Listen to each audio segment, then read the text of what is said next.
I am Marwan Cameron, and this is another episode of The Conduit. Welcome back, everyone. So glad that you can join us again. We've got a great interview for you today. Today we've got Ron Atkins, Full Circle Athletics, coming to us by the way of Tacoma, Washington. So stay tuned. It's going to be a great episode. There's more to come. All right. Well, let's just jump right on into it.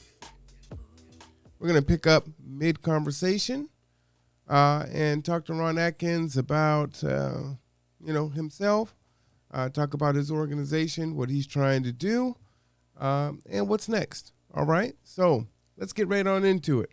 Give you Ron Atkins.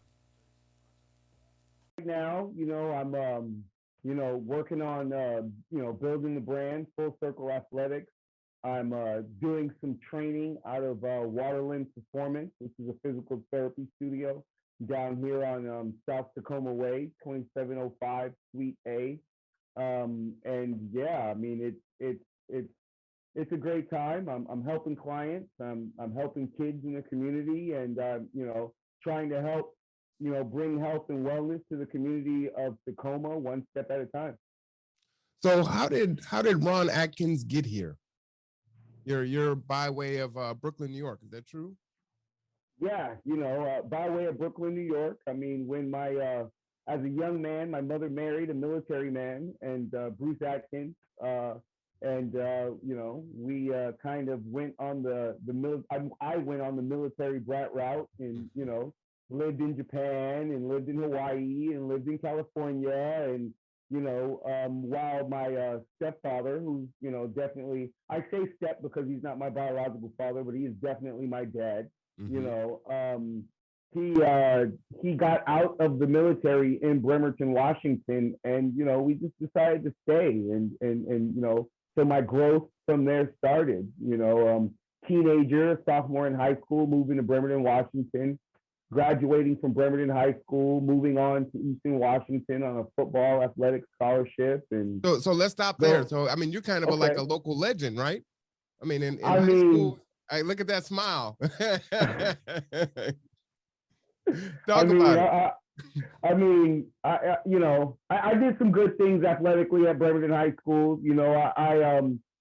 Track and field was my thing, but I was a varsity starter on the football team that placed third in the state. I played safety for that team, and I was on several state championship track and field relay teams. League championship relay teams. I was a state champion for Bremerton High School in 1992 in the 200 meters. Won that state championship in the Lincoln Bowl. And just really did my best to represent Bremerton High School athletically while I was in high school. It was an enjoyable time. I got to see my face in the Kid Step Son a lot.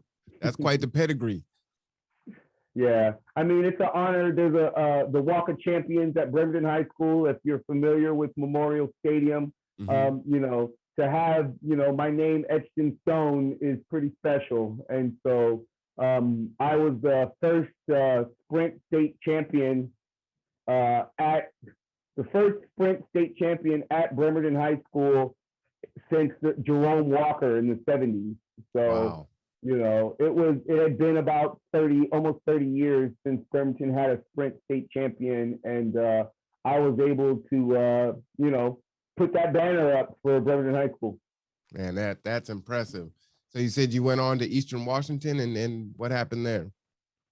I ran into some hard times. I mean, within a calendar year, I had a cousin who was murdered in the streets of Brooklyn, New York at 15 years old. And, I lost the captain of our ship, our family ship. My grandfather went out in that next year at school. And so, my direction was kind of lost. My motivation was kind of lost. And I ended up dropping out of college.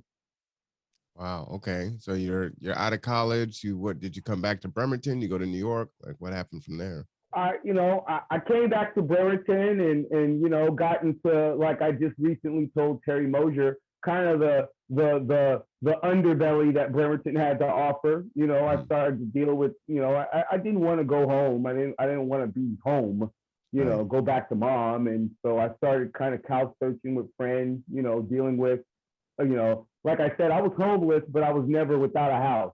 Mm. Mm-hmm. Just from knowing people in Bremerton. And, I started to just kind of be resourceful and get into the streets and, get into drug selling and just not being a very, very positive person within my community. And, that lasted for till about 99, 2000, Wow. when I didn't like the person that I was. And Mm-hmm. I decided at that stage to kind of become a different person. And right when I decided to do that, I got involved with some people that were in trouble with the feds, and got involved in a drug case that went federal and ended up going to prison for 4 years. Wow. So let me ask you this, because there's a lot of people that are probably in your situation right now, maybe at the tail end of having an awakening and wanting to change their lives, or you know, maybe they're at a point where they're thinking about it, they're on that couch or they're running the streets doing their thing, and it kind of passes their mind in their slow moments, but then they're kind of Right, still caught up in it. So right. what was the catalyst that really helped you to make that switch and then have it stick? Well, I was making, like I said, I was making the switch because I had always had bigger plans for myself. I knew I had track and field eligibility left in my 20s. I was actually going to go back to OC then, and I was going to try to run track and do some things. And one day when I was walking home, when I was coming home from football practice, my place of residence got raided by the feds, and they told me that I was on my way to prison. Hmm. So, you know, there was, if anything is a catalyst to change, with an individual like myself who grew up in a God fearing, Church of God in Christ and Baptist home, Mm-hmm. it was, this is not the person that I am, Right. you know. And then when I went to prison, I went, this is definitely not the person that I am. So you didn't have to tell me more than once.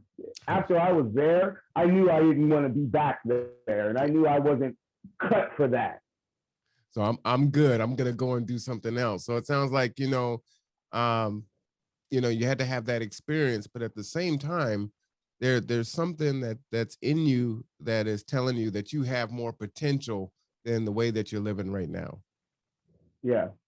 Well, I Right. mean, I'm gonna be very honest with you. That was just prayer from my family that my eyes finally opened up, because, as you said, I see hundreds and hundreds of individuals that look just like me that never have that awakening. Robert Dent. Mm-hmm. That never see that light. you know. And so just, it's just a blessing from being a righteous person, and wanting to do right by people, and knowing that I want to be on the right side of helping people, not the wrong side. And I watched what crack cocaine do to several families. You know, I, you know, I watched the older blind woman search for her crack rock when she dropped it. And it was the most ridiculous thing I ever saw in life. And I just did not want to be a contributor to that. Right. Right. I didn't want my name associated with drug dealer, it wasn't cool. That, to me, that wasn't gangster. So you get out, and then what happened? Did you go back home? You said you ended up going back to OC. Like, what happened there? So before even that, I just decided, I knew that, when I got out, I had to do 5 years of probation for the Federal Bureau of Prisons. And so I needed to learn something else, you know. And when I got out, I opted to go to a work release in Seattle, and I opted to move to Renton, Washington, where I started my training career at Pure Fitness. Okay. Okay. And so I worked my way up from an entry level trainer at Pure Fitness to a fitness director, and managing a team. And so doing that and managing a team and hitting quotas, and being in the fitness world, I just enjoyed it. I could do it all day, and I made decent money at it. I had some great mentors in Neil Schober and Sham Shamgod and Cindy Spell that taught me, Jesse Vanderlinden, that really taught me how to provide how to provide the service and also how to pitch the service to everyday people to help them realize that I could help them prosper in the gym and how to adapt that to life. Well, let me say, I love the fact that you give people their roses while they're still here. Because a lot of times people say, I did it myself, and it's like, no, shout out to this person and that person. And, that's big. I had mentors that was willing to look past the fact that I was a federal felon and look to the person that I was. Mm-hmm. They saw that I had the training credentials and I had the training certification, and they saw that I had a need. I was in a work release with no money. So I was willing to, my first grand opening of a gym, which I've done 15 to 20 grand openings of major corporate gyms at this stage in my life. But my first one, I was literally the certified trainer running around getting plates of spaghetti for the front desk workers because I was just happy to be there. Awesome. So let me ask you this, because I think this is really important, and this is another situation where, especially men need to make this connection. But you were, critically acclaimed, right? You had all these accolades behind you, and then you end up going to prison, and then you end up having to come home. So that's really difficult for people to humble themselves and say, okay, I made these mistakes, but I want to change my life. I want to do the things. And some reasons why people won't make that change is because they don't want to face the people, right? And it's hard enough just to face your family, but then when you were Ron Atkins superstar, that can be even more difficult. So how were you able to kind of face everyone and say, hey, this is my truth, this is what I did, but that's not who I am, and I'm gonna do something different? People need to hear that, I think. Learning patience. I tell people all the time, I don't wear these dreadlocks for no reason. I mean, I will admit, it was hard to get on the bus.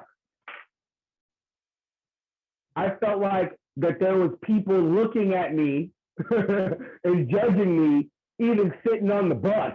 Yeah. I mean, I was blessed. The first gym that I called and told that I had a certification, they wanted to hire me. Most guys don't have that opportunity. Right.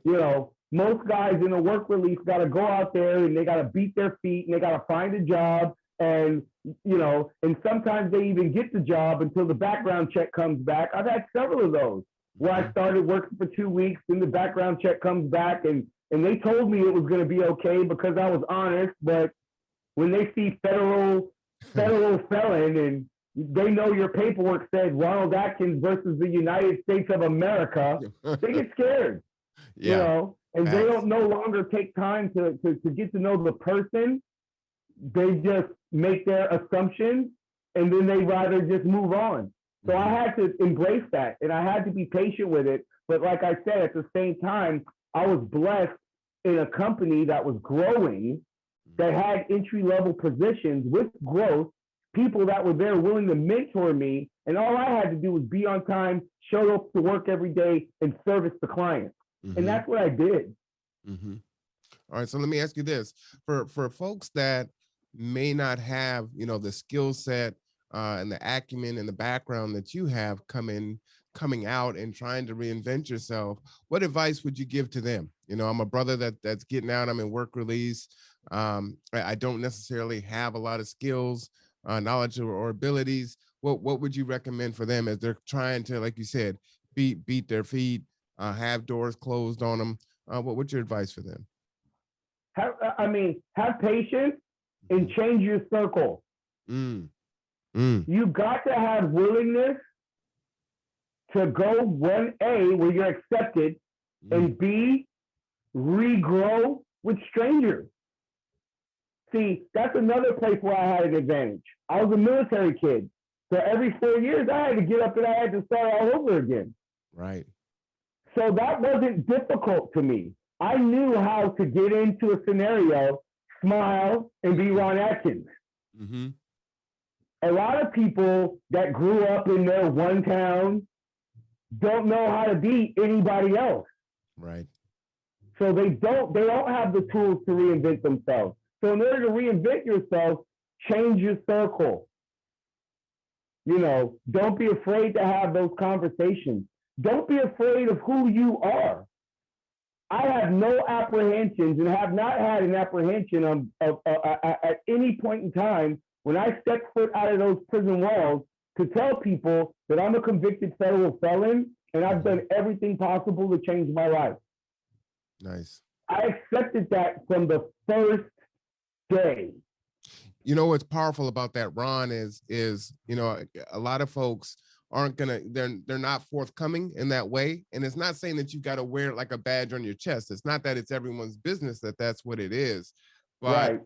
if you kind of suppress it and you're trying to, in a sense, hide it, then you're always going to feel like someone's going to have something on you if it ever comes out and it's exposed.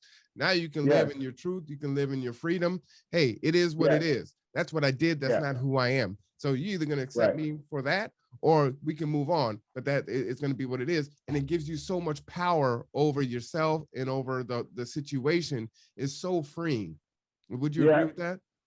Absolutely. And it gives you honest feedback too. You would be surprised at so many people that say, hey, we can make a way.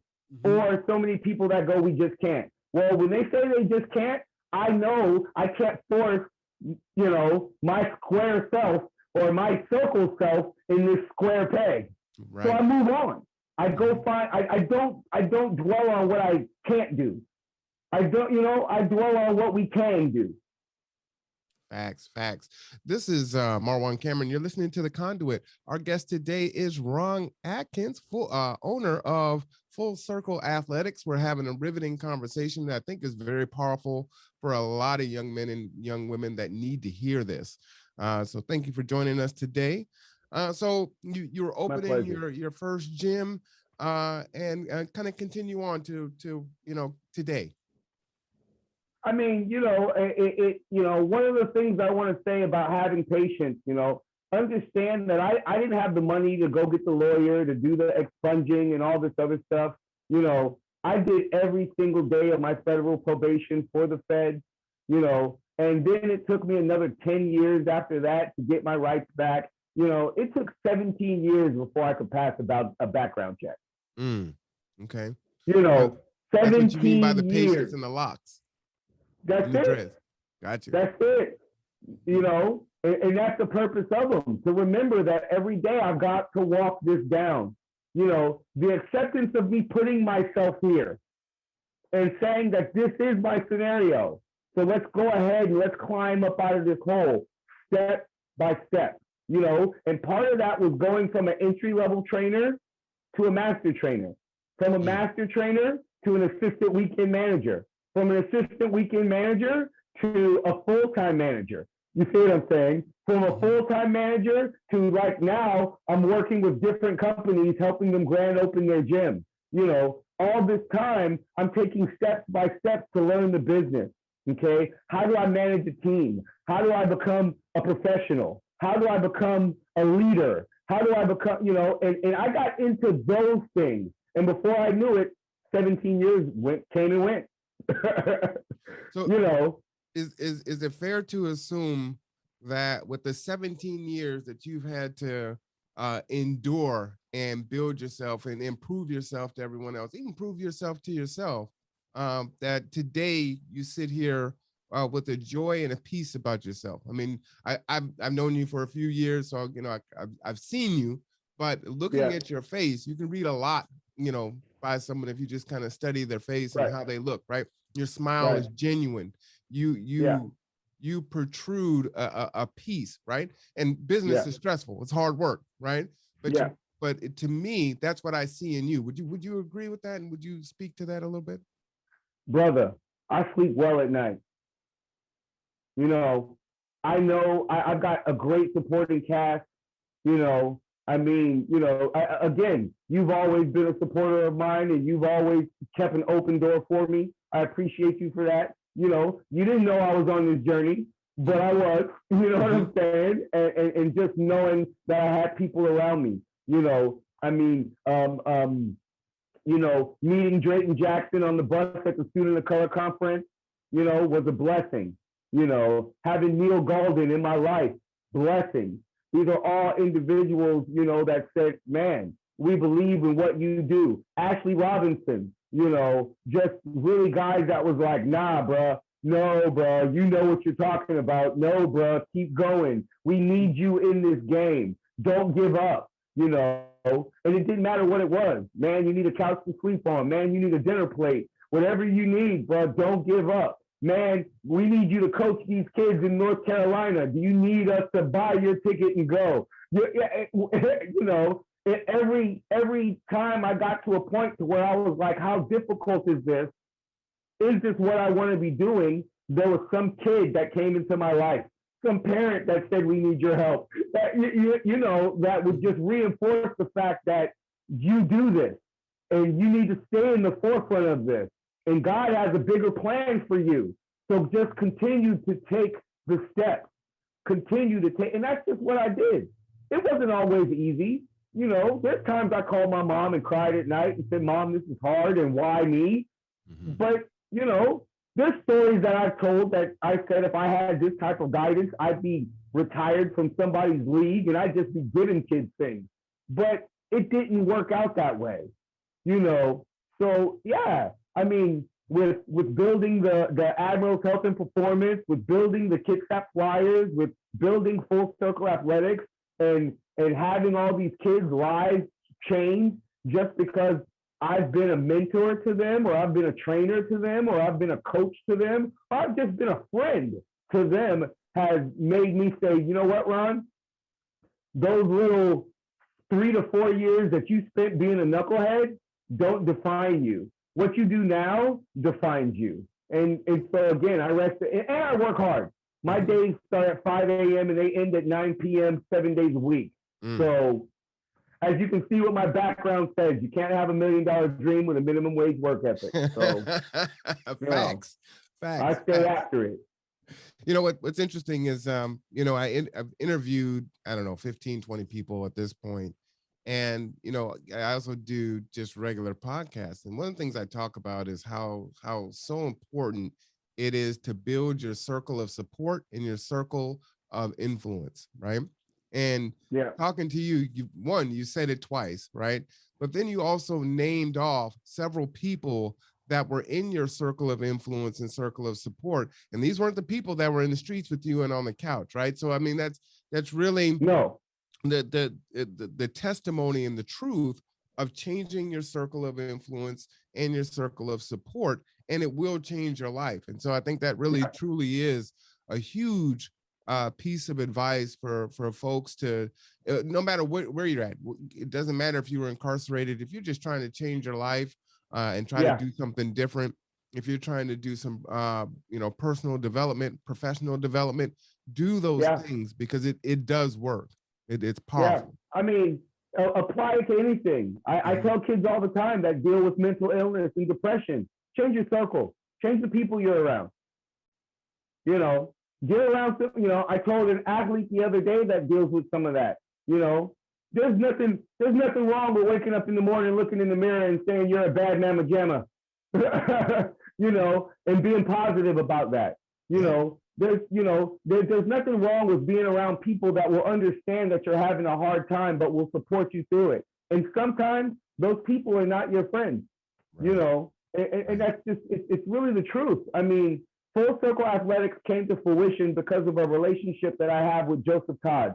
Joseph Todd is currently running for city council for Renton. I met Joseph Todd almost 20 years ago while he was working with Boeing, and he was a sponsored athlete by Nike, and our relationship grew through me training his wife, and then eventually me training his son that was in high school, who I had met while he was in the second grade. So I ended up being a part of this family for generations. And that's the person that helped me write the business plan for Full Circle Athletics. I love it. And so if I wasn't willing, to meet a stranger and help a stranger, then I can't say that I would be sitting where I'm at right now. I tell folks, Ron, you write your resume every day. So, be mindful of what you put on it. Yeah. And try your best not to burn bridges, because you never know when you might have to go back across that bridge. But not only that, Yeah. you never know where that bridge is going to lead you, right? Right. I Right. mean, Right. I, what a story. I want to get into some questions that I think is also going to relate kind of back to where you're at and what you're trying to do. So one of the when I started the podcast, it happened to be February, so it's Black History Month. And so I wanted to take the opportunity to ask people what Black history meant to them, what Black History Month means to them, and just have those questions. And now for me, I don't care that it's not February anymore. Black history is constant and always. So Yeah. what does Black history mean to you? Don't ever give up. Don't ever give up. It gets bad. Don't ever give up. It also means don't settle for less. Mm. You know, I mean, again, like I said, my Black history consists. Yeah, I mean, I respect all of our Black leaders and everyone that has gone through. I respect all the Black inventors, all the Black, everything that every person that has ever stepped foot in this nation and in this world to try to advance the development of our people. But at the very, very, very, very same time, I look at the context of it. You see what Mm-hmm. I'm saying? I look at the stories that get told. You know, you got to understand. Even though I know that there's so much more to Black history, I'm not a person that is an advocate of taking out, the documents like Eyes on the Prize, showing the dogs biting us and doing all that stuff. No, no, no, no. I'm an advocate for that because again, it shows me. You see what I'm saying? That my grandmama and my grandfather, what they had to go through to allow me to do what I can do today. Mm.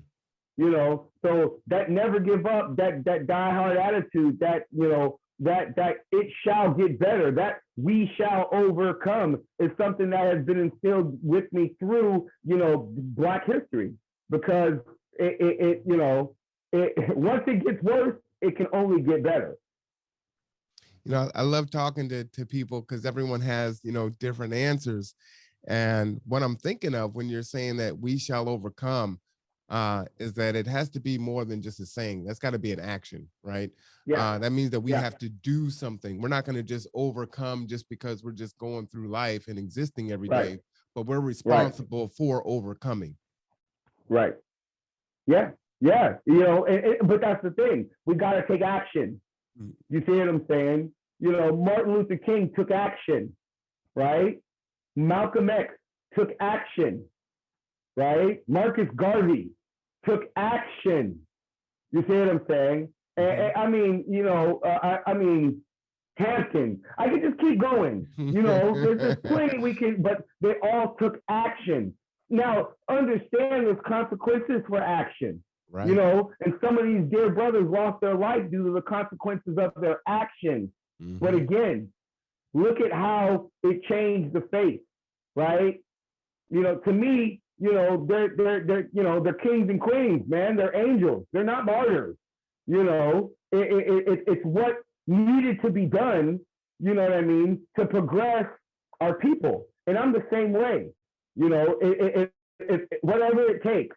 But I do it from a little different perspective because in 2021, I allow my Black history and what we have overcome and who I am as a Black male in society to help everyone, because that's the only way it can truly constitute change, right? I could have Mm-hmm. chose to do this and just really focus on the Black community and health and wellness in the Black community, but that's not where my message stops. Mm.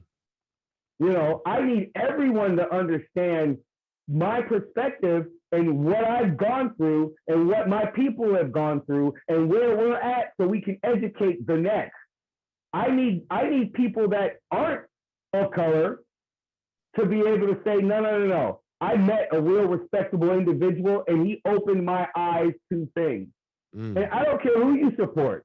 Mm-hmm. I don't care who you back. Mm-hmm. I don't care if you're on the left or the right side. That means nothing to me because every person has a voice and has a perspective. So when you interact with me, if I put up a meme that says, if I can just get a person to say because of you I didn't give up, Mm-hmm.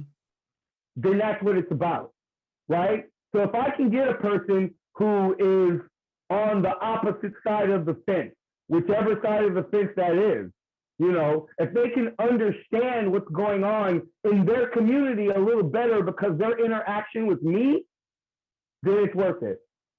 All right. So you mentioned Martin Luther King, Garvey, Hampton. We need to go ahead and add Ron Atkins to that list. So you are on the list, brother. You are making Black history. You are Black history. I Uh, appreciate you. I appreciate you and the people's lives that you've touched.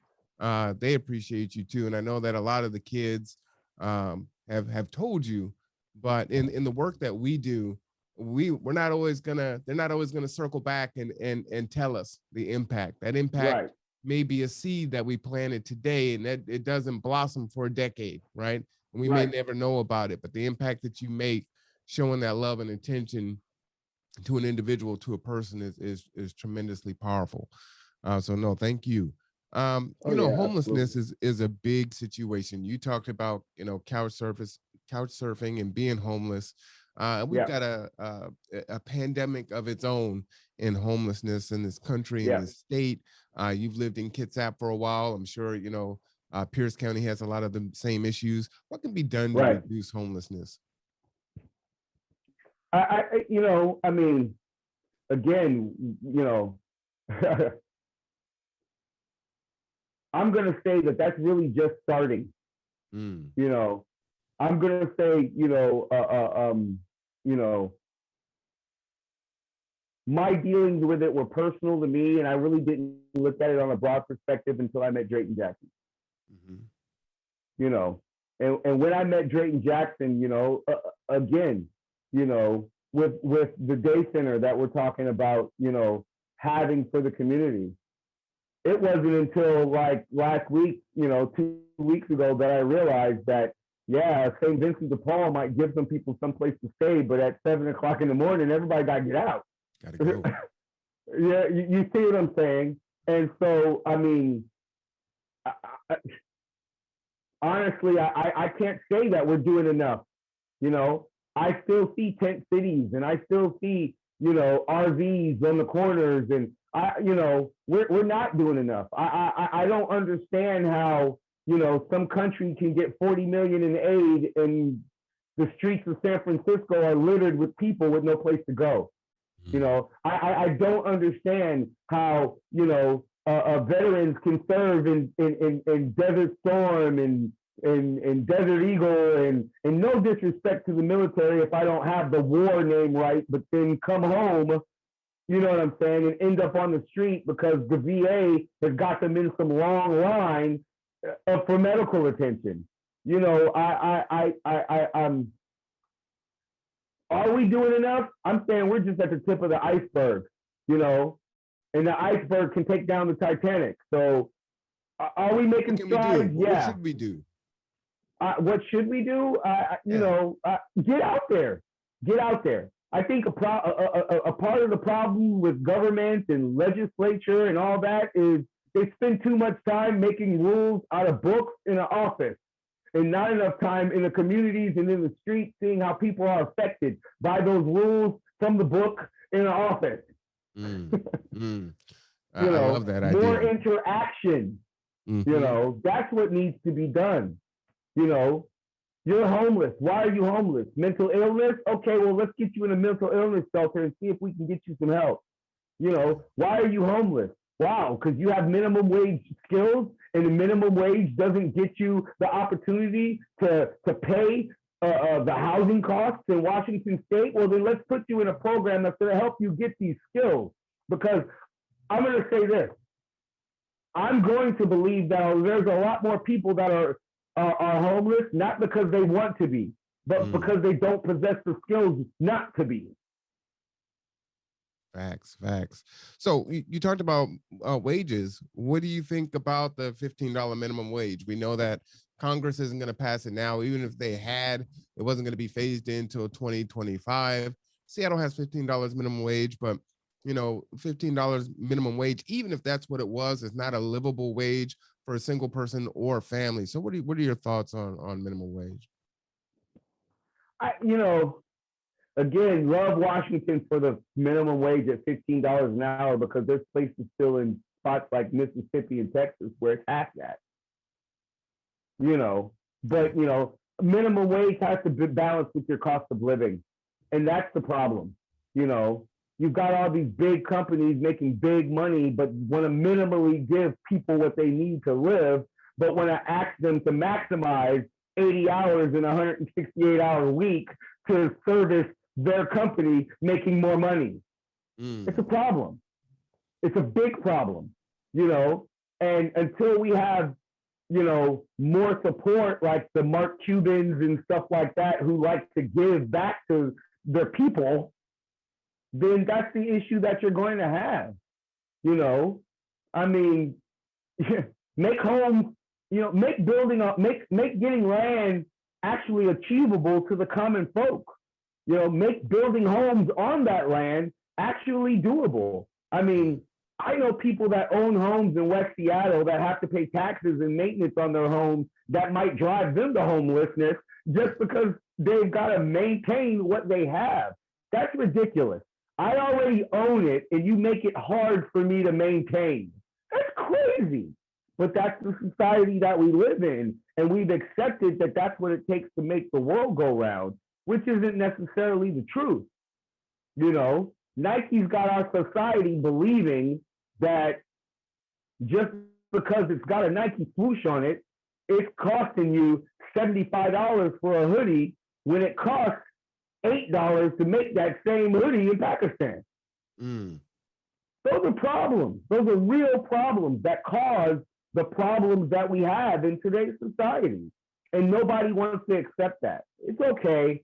There's a lot of things that I might not look at, and there's a lot of things that I might not know, but, if a kid is, in Indonesia working slave labor for a $200 pair of Gucci loafers, there's an issue. What's really interesting about your thought process on this is, and I'll get to it. So the proponents, those that would be against raising the minimum wage, say, what it's going to do is it's going to destroy small business, right? And mom and pops aren't going to be able to hire as many folks, and they're going to have to let them go, or they're going to have to close, and they're not going to be able to thrive. And so thinking about when you were speaking, what kind of popped into my mind as you were talking about the multi-billionaires, the Jeff Bezos of the world, the Bill Gates, then maybe these companies that have such huge bottom lines, maybe their minimum wage should be set at $25, $28 an hour because they can actually afford it, right? Their right. Shareholders, their stakeholders are making a ton of money. Their executives are making a ton of money. At right. some point, it's like, how much money is enough? I mean, this guy's right. going to space now because he can't do anything left on Earth, right? So right. That seems like that might actually be a solution. So the mom and pop could continue to pay the $13 or $14 an hour, but the Amazons and the Microsofts and right. the Nikes and everyone else of the right. world that are, making all this money, well, then their floor is a lot higher. And so they're exactly. hiring more people. You're going to impact more people. What do you think about that? I know. I actually think it's a great idea. I mean, also too, there needs to be more involvement at the at the athlete level. You got these athletes making $450 million. You got a baseball player, 22 years old. He's making $450 million over the life of his contract. Is that guy going to get into the community and build jobs and pay wages? And because that's what $450 million can do. So, are these types of things happening? It's why I'm such a fan of LeBron James, because he's building schools, charter schools. I love that. Charter schools that have scholarships for kids that couldn't afford to, that are going to end up being the next mayor. You see what I'm saying? We need more things like that happening. If more of those things is happening, if more of the 1% gets involved with what the 99% is doing, then this world works. But if they just stay amongst their 1% and let the 99% struggle, or let somebody that might be at 45% try to help somebody that's at 2%, then we're going to continue to have these problems. You know, it's like me jumping in the water as a lifeguard trying to save the drowning kid. If I don't get that kid to calm down, I might drown too. Facts. And that's the reality. Facts. But if I go out there with a big boat and hand him something and say, hey, bro, just calm down, grab this, get in the boat, we're good. And that's how I look at it. All right, all right. We are with Ron Atkins today. This is the Conduit with Marwan Cameron. We are having a great conversation. So you are a paragon of health, right? So you work out. You have a lifelong, healthy person, living well. What do you feel about the vaccine? Right? There's just a lot of information out there from the mainstream media. There's a lot of conspiracy theories out there. What are your thoughts on that? Should people take the vaccine? How do you feel about it personally?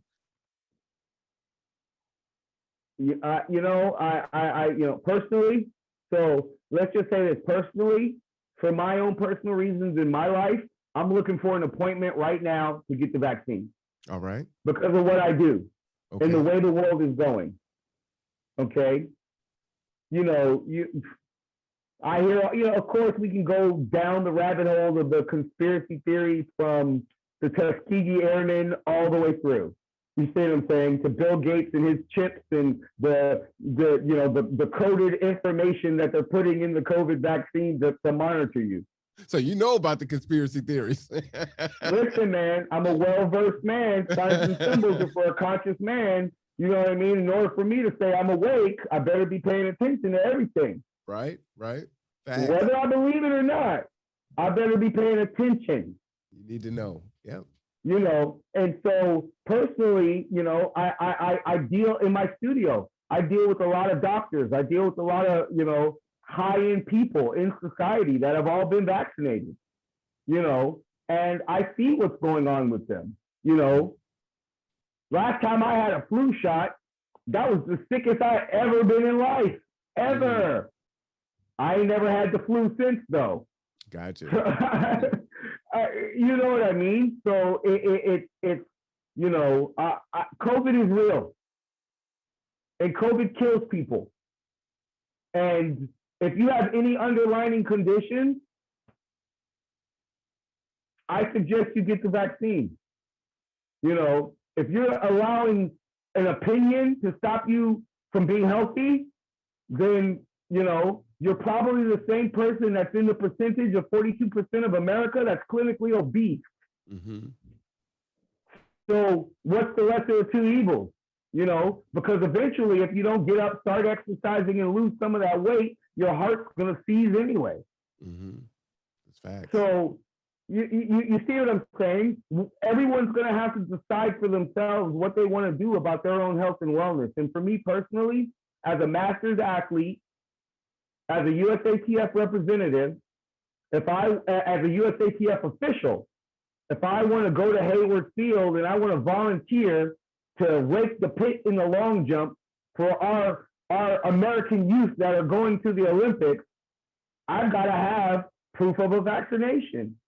And so I'm going to get it, and that's really what it's about to me. It is down to individual choice, but I think that, enough lives have been lost, and we mourn, enough families are mourning the loss of individuals due to COVID-19 that you might want to get the vaccination. Let me ask you this, since you're kind of well-versed on the conspiracy theories, one that I think is prevalent that I've heard a lot in the Black community primarily is, okay, we can have the conversation and logically get past some of the other things that are put out there that are misnomers. But one that I'm hearing creep up is, well, rich people, white people, they're getting a different vaccine and we're getting something else. What do you say to that? Show me the facts. I have to look a person dead in the eye and say, how do you know that? Mm. I can't, if I base my world around opinion, I'd still be sitting in somebody's jail cell. Mm.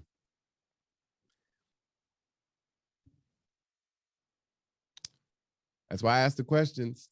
And I'm just letting it sit there for a minute because I think it's important. I mean, seriously. We're not talking about, we're talking life or death. Mm-hmm. You know? And 90% of our population keeps a cell phone in their hand with their locations on. So now you're telling me you're worried about a vaccine that tracks you? Well, then throw away your cell phone. Yeah, you know, it's kind of hard to fight against logic. Really hard. So kind of on that same vein, do you believe that we should open up? Should we stay shut down? Why? We know it's spring break and there's kind of been a spike a little bit. What should we do? Brother, so I just told you that I'm willing to get the COVID vaccination. Let me tell you what I've done in the last year since the pandemic. Okay? In June, I took 7 kids to Arizona to run in a track meet. In July, I took 22 kids to Las Vegas to run in a track meet. In August, I took 17 kids to Florida to run in a track meet. December, I took 8 kids to Virginia Beach to run in a track meet. And 2 weeks ago, or a week and a half ago, not even a week and a half ago, we was in Virginia last week, a week ago, I took 11 kids to Virginia Beach to run in a track meet. We've all stayed in a bubble. We practiced social distancing. We've used our masks, and we've come back with 0 COVID. I'm talking, we're on airplanes, we're in airports, we're everywhere. Yeah, we need to open back up. People need to live. People need to eat. The only people that are being successful right now, and they're not dealing with mental health issues and stuff like that, are the 1% that could physically afford to just sit on their butt and wait this through. Mm-hmm. That, you know, we gave it a year. If we don't have more information on what this is after the year, then when are we going to have more information? One of the things that I'm tired of seeing is the monetization of COVID-19. And that's what's going on now. People are using it as the excuse to not to, or using it as the excuse to charge more. Mm-hmm. When I went to Virginia Beach in December to coach those kids that I took, I had to pay $25 a ticket to coach my kids. It cost me over $200 to coach some kids. Wow. That's the monetization of COVID, and that's not okay. So if I were to summarize it, wear the mask, get the vaccine, open everything back up. And let's get back to work. All right. You know, I thank you for your experience too, because a lot of folks that are hesitant and are social distancing maybe haven't really left their home, are just going grocery shopping, and so they're very myopic in their experience, right? Where you've been throughout the country with children, and so you've seen it, right? You've been to different states all over the place throughout, you know, you said June, July, so you know the spikes were huge during that time, and you're still traveling and moving around. So I think that's an important perspective for people to know. And again, that mainstream media. I want to say this too, though. Mm-hmm. I had face shields and masks. I've always been a double mask type person, or double coverage type person, right? I was in the airport with these kids, and if I saw them putting their hands on the escalator, I was making sure that they washed their hands with hand sanitizer as soon as they got off the escalator. You see what I'm saying? I was hypersensitive to the fact. It wasn't like I was just willy-nilly and flying around and doing all kinds of things. No. I was making sure that everybody was following the rules. I was making sure my team would get tested before the trip and after the trip. So I was still adhering to what the CDC was saying we should do, and sitting down, and before I go back to work, take the 7 days, and all that was in the early stages. Now it's time to get back to work. You know, it's time to allow people to live. You know, I went to the movie theaters 2 weeks ago because it finally opened back up to see a great movie, Boogie. Boogie is a great movie about the the American Asian community growing up in the inner city. It's a great movie, and you know how great I felt sitting in the movie theater buying that expensive movie theater popcorn, and it felt great to just go out on a date with my girl and have dinner in a movie. We had a great night, and I almost forgot what those emotions were like because we hadn't done it in over a year. Right. So terribly. So now imagine that on an entire social scale. I'm sure domestic violence has gone up during this pandemic. I'm sure suicide rates have gone up during this pandemic. Can we please look at how it's affecting our world and weigh the pros versus the cons? It's time to open back up. It's time to get out there. Protect yourself while you're out there, but we need to get back to moving.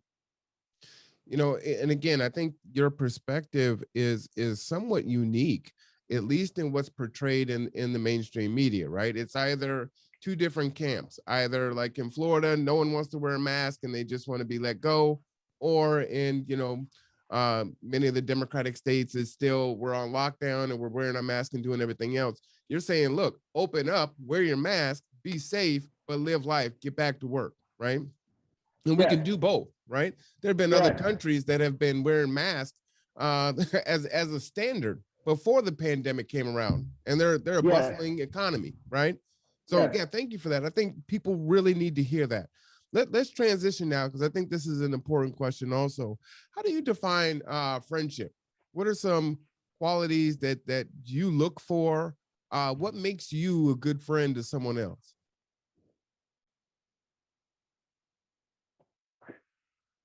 That's kind of changed for me over the years, man. And I'm gonna be very, very honest with you. I'm a friend. I'm a friend to the human race until you give me a reason otherwise.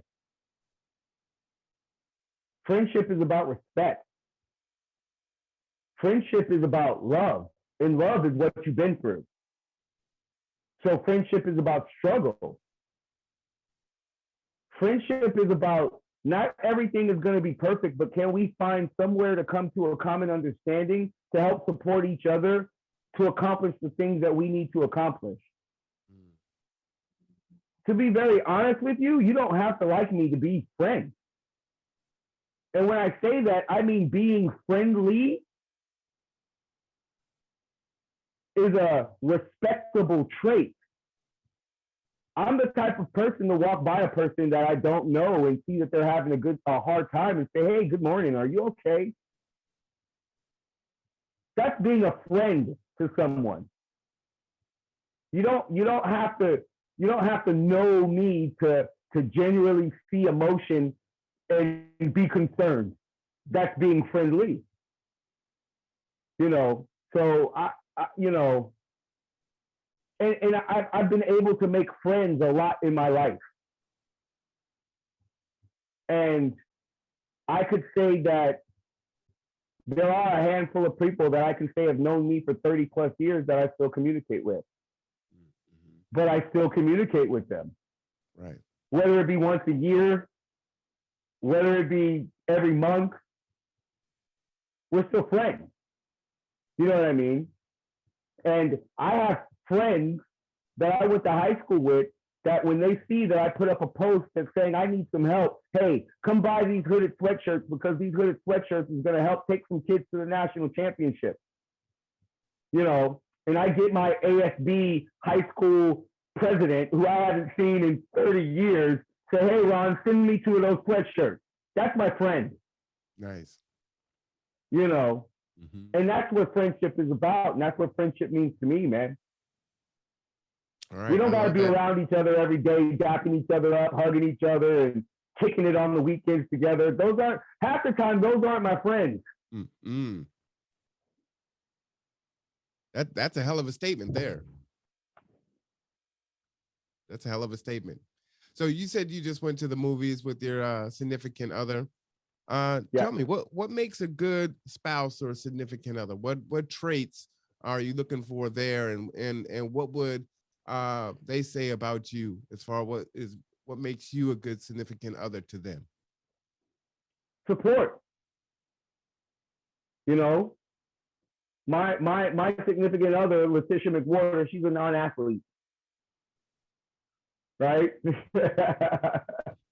But yet and still, on Valentine's Day, she'll fly with me to Idaho to watch me coach at the Simplot games and spend her Valentine's Day with me there. That's support. You know, I mean, making, you know, just that's the main thing that I can say, you know, because we don't get along every day and we have our arguments. And sometimes, you know, I go sleep on the couch. But we support each other. You know, encouragement. I encourage her to chase her dreams and what she wants to do. She encourages me to do the same. You know, and you know, we've been together for, I mean, we have a 19-year-old daughter together that's in college. You know, and we're not married. You know, because there's a lot about our relationship that we still need to develop. But we are committed to each other with what we do with each other and for each other. You know, it's the little things, you know, the fact that she works nights and I work days, you know, and her commitment to making sure that, you know, after I'm done working my 5 a.m. to 9 p.m., that I can just push start on the microwave and the food's warmed up and I get to eat, because she knows he's so tired he's not going to cook. That's support. Right.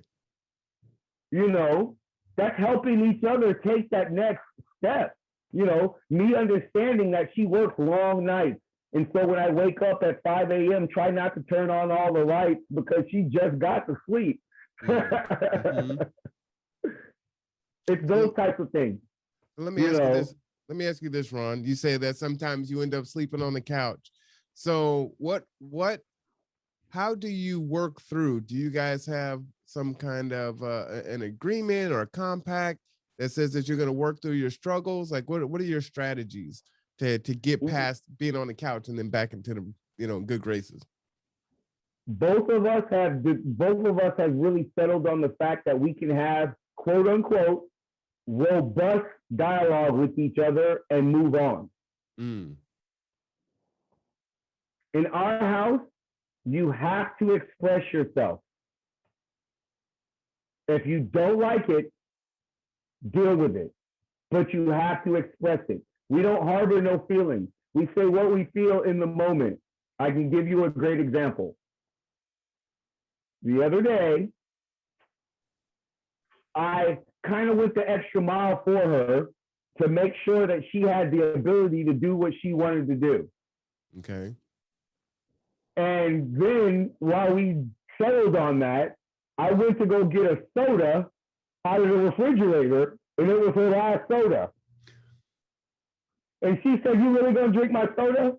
I said, "You really gonna complain about me drinking this soda after I just went out of my way to make sure you got what you needed?" And we can have that type of conversation. Now, granted, I put the soda back. What was the last soda, man? I put the soda back.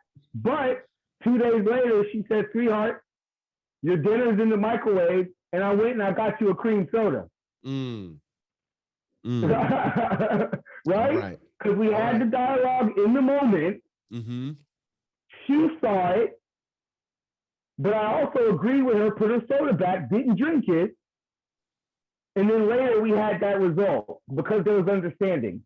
So we have those conversations in the moment, you know, no matter how hard they are, whether it's about, you know, whether it's about dinner or whether it's about, you know, how we're feeling about each other, even in a sexual nature.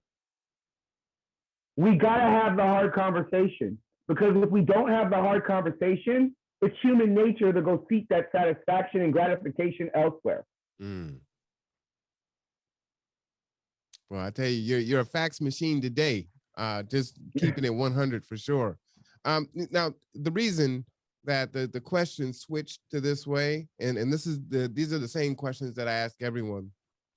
But what's important is, we're both in the business of helping people, right? Yes. And a lot of people that we work with, they have troubles with relationships, right? You were Yes. talking about earlier. We kind of started it off, right? Change your circle of influence, change who you're Yes. you're around. And Yes. we probably know both men and women that have bad pickers, right? I picked the Yes. bad boy, or I picked the woman that I probably shouldn't be with. And Right. sometimes you can't identify why that is, and then other times you can, but it's not always explained to folks. So those conversations aren't always had on how to go about being a friend, identifying what Right. a friend is versus an acquaintance, and then how to be in a relationship where you have that give and take, right? It's not all the person just providing service to you. It's a Right. symbiotic relationship where you've got to give that back. So I think it's Right. important to hear that perspective from folks that have a level of success in their lives, have this support that's in their lives, are in relationships, and either telling stories anecdotally on the successes, the struggles, some of the strategies that are used to maintain those relationships. You know what I'm saying? Right. Right. Anything else you want to say on that, and any advice that you would give to folks either through friendship or relationships? Communicate. Talk about it. Because once we're done talking, it's a wrap. Mm-hmm. For You sure. know, if there's silence in your relationship, there's a problem. Don't think everything's okay. Mm. If you're not talking to your spouse every day, then it's not good. We have way too many ways to communicate. You know, I mean, I'm not into TikTok. My spouse is into TikTok. So I just might have to get a TikTok to every once in a while communicate there, because that's where my spouse is at. Gotcha. Right? You know what I mean? You got to come down to it's something that I've learned from coaching. Not everybody is meant to be a champion, but everyone deserves to be coached at their level. Wow. Okay. I like that. I love that. You are watching The Conduit with Marwan Cameron. Our guest today is Ron Atkins. Ron, what is something that people might not know about you? Something unique or just different? I mean, on the simple side of things, I'm a comic book collector and superhero junkie. Are you Marvel or DC? I'm all. I love the Flash. I love Batman. I love Wolverine. I love the Hulk. I love the Scarlet Witch. I love Spawn. I love I like cartoons. I grew up. I spent some time in Japan, and so I still really watch a lot of anime and stuff like that. So yeah. Nice. So you're Naruto, you're Bleach, stuff like that, or all even that, deeper. all of it. Fist of the North Star. I mean, all of it. Right. I really get into it. And then some people might know if they follow me, but if not, I'm also currently a masters athlete, and I participate in USATF nationals, and I'm a 5-time national champion and a 30-time Masters All-American. Wow. All right. Yeah. All right. That's pretty awesome. So for all us old heads out there that think they can't do it no more, yes, we can. I'm 47 years old, and I still run as fast as I did when I was 15, 16 years old. Really? Yes, I do. Wow. And I've seen some of your footage. So yeah, I know you're no joke. I didn't know your speed was still the same. That's impressive. Yeah, it's not at my peak. It's not the fastest I was as a young man, but I can pinpoint the times to where I ran times in my 40s that I ran in my teens. Wow. That's impressive. That's impressive. All right. Well, we've had a really good interview. I'm gonna leave the kind of the final words, final thoughts with you that you want to impart on folks. Please let folks know how we can get in contact with you. Drop your address again when this post. I'll have your information typed up so people can reach out if they want to donate, if they want to come in and come to the gym. Let people know. I mean, right now we're over at 2705 Suite A, South Tacoma Way. It's Waterland Performance. You can come in and just ask for Ron. You can contact me, Full Circle Athletics, at 360athletics at gmail.com. Full Circle, obviously the theme there. You can also call me at 360-286-4268. You can find me on Facebook, Ron Atkins. You can find me on Twitter at The Next Level Coach. You can find me on Instagram at Flow13WZ. I mean, just reach out. Send me an email. I will directly respond. You don't have to know me. You could just have a question just about my opinion on the direction on things that I might be doing. You just might want to ask me a weight training question. You just might want to ask me a nutrition question. You just might want to ask me how to stretch a muscle. There's no question that I won't answer or won't take the time to answer. Really, communication. That's the last thing I just want to talk about it more. There'd be a lot less of us having to react about it more. Well, I appreciate that. This is Ron Atkins, everyone, owner of Full Circle Athletics. Ron, you have so much that we didn't talk about. There's so many, social justice issues that we could speak about. Obviously, there's the foundation that we can also talk about. Right. But nutrition and exercising and living healthy. Would you be willing to come back and have conversations about that? Oh, absolutely. I have a presentation that I've been giving individuals for over 20 years that has helped a lot of athletes get better. It's saved a lot of lives by helping, pre-diabetics get off of their diabetic medication. I mean, Wow. I've been doing it a long time, and I've got a lot of success stories, and I've got a lot of things, a lot of things to say about that. And I would really dedicate some time to that to help give people direction on that. And who knows, Marwan, we might be able to put together a little weekly podcast or something to where we're just giving out information. I'm more than willing to take the time to help not only our people, but everyone else that's just looking for some guidance and some help on trying to get better and trying to be healthier. I love it. I love it. Well,